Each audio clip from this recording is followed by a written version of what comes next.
তো আমি পরমেশ্বর ভগবান শ্রীকৃষ্ণের মতো আমি আসলে না কিন্তু সেজেছি, আর ও হচ্ছে রাধারানী সেজেছে, আর আমরা অষ্টসখী সহ আমরা রাধাকৃষ্ণ সেজেছি। আর কি আমরা যদি রথে জগন্নাথ দেবকে দর্শন করি তাহলে আর কি আমাদের আর এই ধরাধামে আর পুনর্জন্ম নিতে হয় না, এটা আমাদের আর কি এই জগন্নাথ দেবের ভক্তদের বিশ্বাস। আমি সেজেছি ভগবান শ্রীকৃষ্ণের রাধা, প্রিয় সখী রাধা সেজেছি, ভগবানের আমি খুব প্রিয় তাই।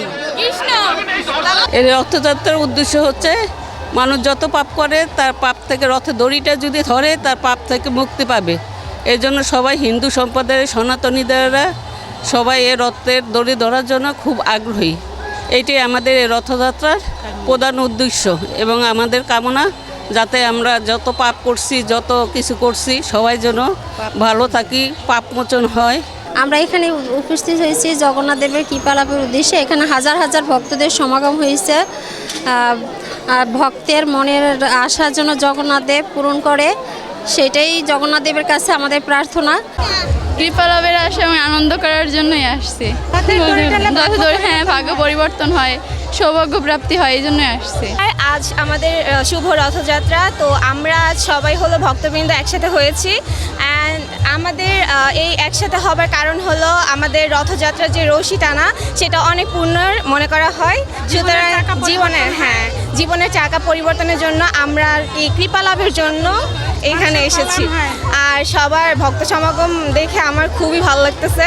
আর আমি যে এই জগন্নাথ দেবের দেখা করতে পারছি, সবার সাথে ভক্তবৃন্দের সাথে রশি একসাথে টানতে পারবো, এটা আমি অনেক ব্লেস ফিল করতেছি, অনেক ভাগ্যের বিষয় এটা। হরে কৃষ্ণ। তো আজকে জগন্নাথ বলদেব সুভদ্রা মহারানীর রথযাত্রা মহোৎসব, তো সেই উৎসব উপলক্ষে আমরা এখানে মিলিত হয়েছি জগন্নাথ দেবের কৃপা লাভ করার জন্য। শ্রী জগন্নাথ দেব আমাদের বছরে একবারই কৃপা প্রদান করার জন্য রাস্তায় নামেন এবং আমরা সবাই জগন্নাথ দেবকে দর্শন করি এবং জগন্নাথ দেব আমাদের দর্শন করেন। তো তার দৃষ্টিপাত আমাদের উপরে যাতে পড়ে, কৃপা দৃষ্টি, তো সেই কৃপা লাভের জন্যই আমরা এখানে মিলিত হয়েছি সবাই। হরে কৃষ্ণ।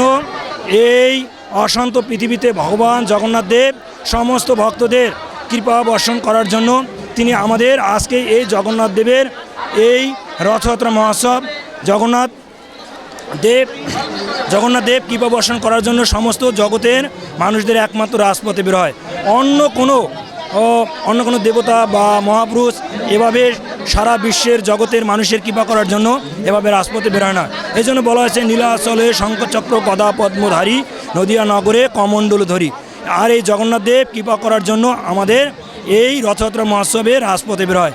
অতএব আমাদের সকলের উচিত এই জগন্নাথ দেবের রথযাত্রা মহোৎসবে জগন্নাথ দেবকে এই রথের দড়ি টেনে আমরা আমাদের মনুষ্য জীবনকে সার্থক করতে পারি। হরে কৃষ্ণ। আচ্ছা, আপনি দেখতে পাচ্ছেন যে আসলে প্রচুর লোকজনের সমাগম হয়েছে এবং নিরাপত্তার দিক দিয়ে আমরা সর্বোচ্চ ব্যবস্থা নিয়েছি। আমাদের সামনে, মাঝে, পেছনে এবং চতুর্দিকে আমাদের পোশাকধারী পুলিশ সহ গোয়েন্দা পুলিশ, ডিবি পুলিশ, পাশাপাশি হচ্ছে আমাদের সাদা পোশাকের পুলিশ নিয়োজিত আছে। আমরা সব দিক দিয়ে নজরদারি সহ নিরাপত্তা ব্যবস্থা জোরদার আছে।